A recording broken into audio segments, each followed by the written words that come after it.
Hello students, आज का हमारा टॉपिक है हेनरीज लॉ। हमने लास्ट वीडियो में जब factors affecting the solubility of gas in liquid में इफेक्ट ऑफ प्रेशर को स्टडी किया था। हमने बोला था कि हम इसको हेनरीज लॉ भी बोलते हैं क्योंकि ये एक हेनरी नाम के साइंटिस्ट ने बताया था कि जो सोल्युबिलिटी है वो डायरेक्टली प्रोपोर्शनल होती है प्रेशर के।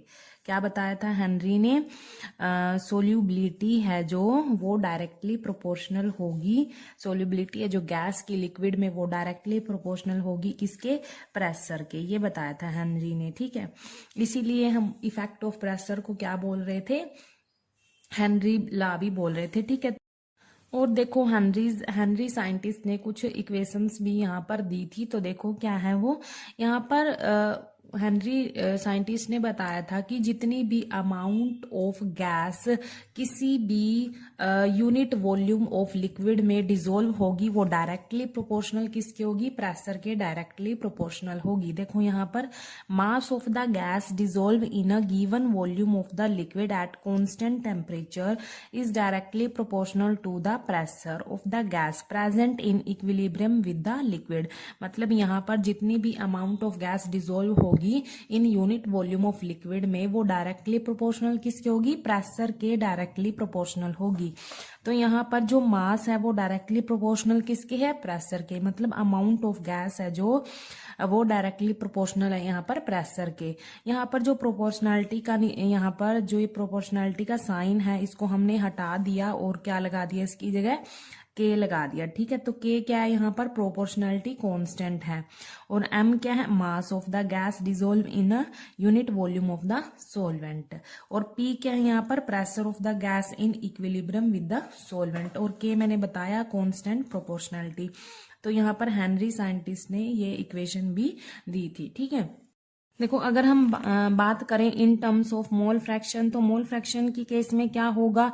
मोल फ्रैक्शन में क्या होता है? Number of moles of solute divide by total moles होते हैं सोल्यूट के भी और सोलवेंट के भी। ये होता है, मतलब मोल्स की बात की जाती है, ठीक है। मान लो यहाँ पर सोल्यूट के मोल्स की बात कर रहे हैं, यहाँ पर सोल्यूट के यहाँ पर गैस है, ठीक है। और जो सोलवेंट है वो क्या है? लिक्विड है, ठीक है। जितने भी यहाँ पर मोल्स होंगे गैस के वो डिसॉल्व होंगे in a unit volume of liquid, वो डायरेक्टली प्रोपोर्शनल किसके होंगे? प्रेशर के, ठीक है। यहाँ पर मास अमाउंट ऑफ गैस थी, वहां पर क्या हो गया? यहाँ पर मोल फ्रैक्शन के केस में moles of gas dissolve in a unit volume of the liquid is directly proportional to pressure. यहाँ पर हम तो मोल्स किस में आते हैं? मोल फ्रैक्शन में आते हैं। और ए क्यों लिखा? क्योंकि यहाँ पर हम सोल्यूट की बात कर रहे हैं।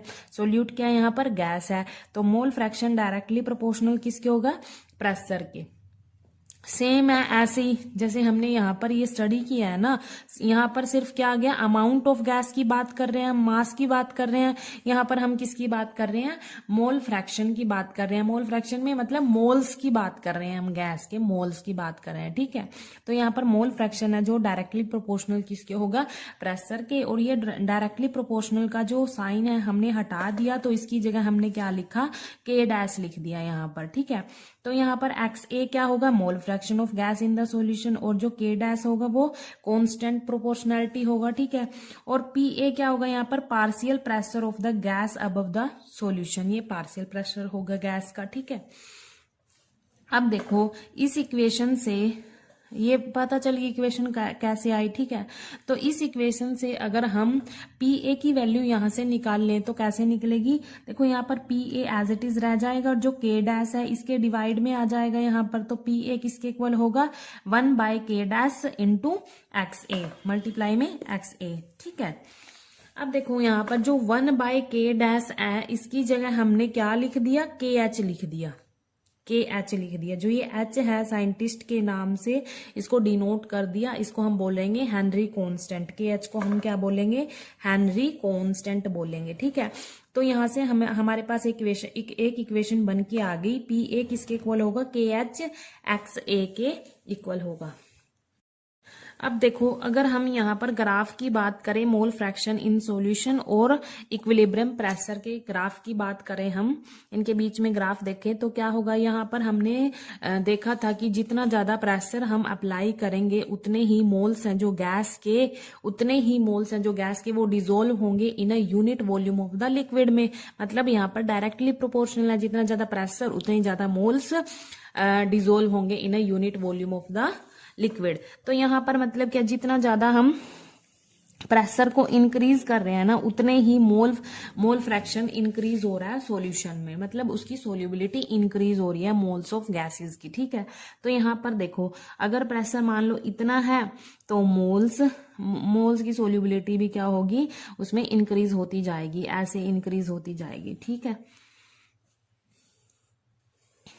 बढ़ती जाएगी, मतलब क्योंकि ये डायरेक्टली प्रोपोर्शनल है तो उसका ग्राफ तो क्या होता है, ऐसे जाता है सीधा स्ट्रेट। ठीक है, तो ये इसका ग्राफ है। देखो यहाँ पर देखो, मान लो मैंने यहाँ पर एक बीकर में लिक्विड ले लिया। ठीक है,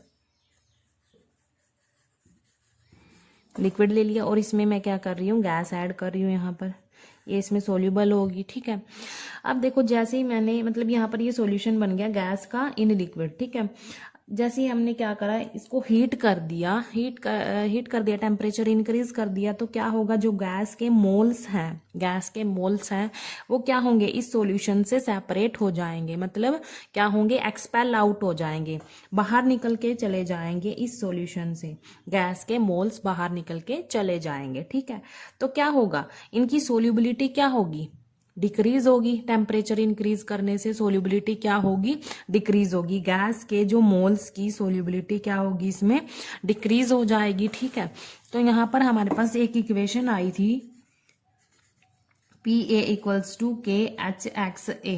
ठीक है, यहाँ पर PA, अगर हम इस KH को यहाँ पर डिवाइड में लेके जाएं तो ये XA हो जाएगा यहाँ पर।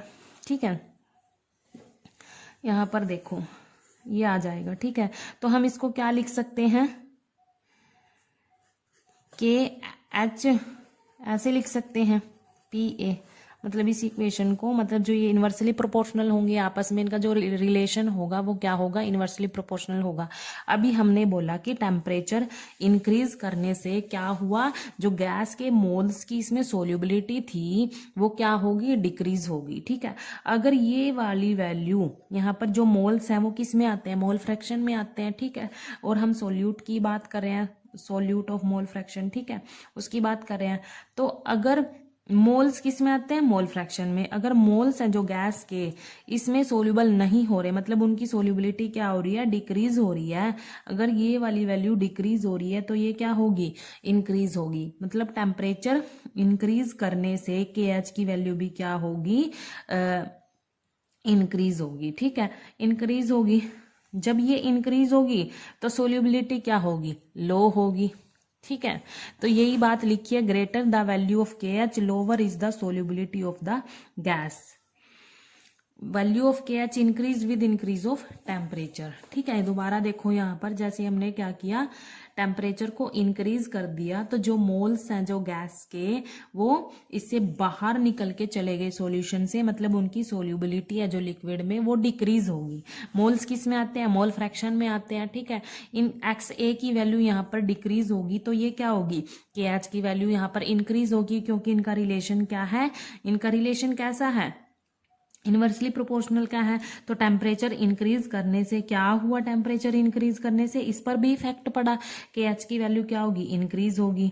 ठीक है, तो यहाँ पर लिखा हुआ है greater the value of KH lower is the solubility of the gas, according to equation third. यही इक्वेशन थर्ड मैंने यहाँ पर दोबारा लिख दी। और value of KH increase with increase of temperature, अभी बताया मैंने, जैसे हम टेम्परेचर इंक्रीज करेंगे तो KH की वैल्यू भी क्या होगी, इंक्रीज होगी। ठीक है, थैंक यू।